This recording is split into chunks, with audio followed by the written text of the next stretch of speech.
Merci de rester en notre compagnie et c'est l'heure des coups de cœur littéraires des libraires de Télématin. Ce matin, regardez, c'est Thomas. Thomas, il est libraire à Puteaux dans les Hauts-de-Seine, librairie L'Amandier. Il a 3 livres dont il raffole et il voulait vous en faire part. Et on va commencer par Un monstre et un chaos d'Hubert Haddad, édition Zulma. Regardez ce que vous en dit Thomas.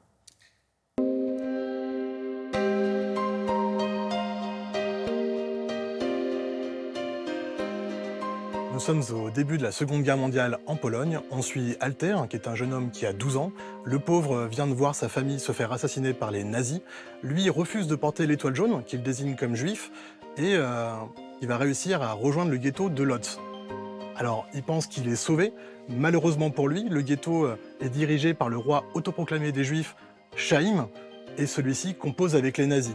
C'est un livre extrêmement bien écrit, il y a une sorte de poésie, les mots d'Hubert Haddad vous touchent en plein cœur. Ça parle aussi de thématiques existentielles, sur le bien, sur le mal, sur la mort et puis bien sûr sur la liberté et les choix qu'on fait.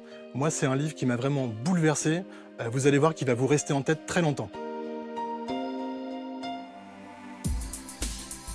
Mon deuxième coup de cœur, un délice de lecture pour les grands et les petits, Sauveur et Fils, saison 5 de Marie-Aude Muraille aux éditions École des loisirs. Sauveur est un psychologue. On le suit dans son quotidien, avec sa famille recomposée plutôt haute en couleur, avec ses enfants, des adolescents, mais on le suit surtout dans son cabinet de consultation. Alors, ses patients sont vraiment drôles et intéressants. Il y a une jeune femme qui pense qu'elle est la fille de Donald Trump.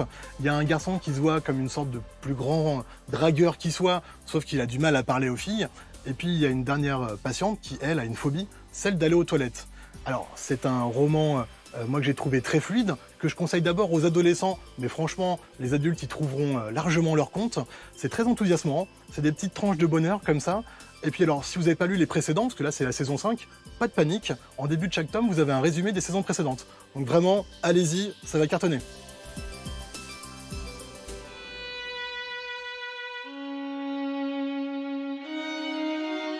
Et pour terminer, le coup de cœur de mes coups de cœur, Muren de Valentine Gobi aux éditions Actes Sud. On est en 1956, en plein hiver dans les Ardennes.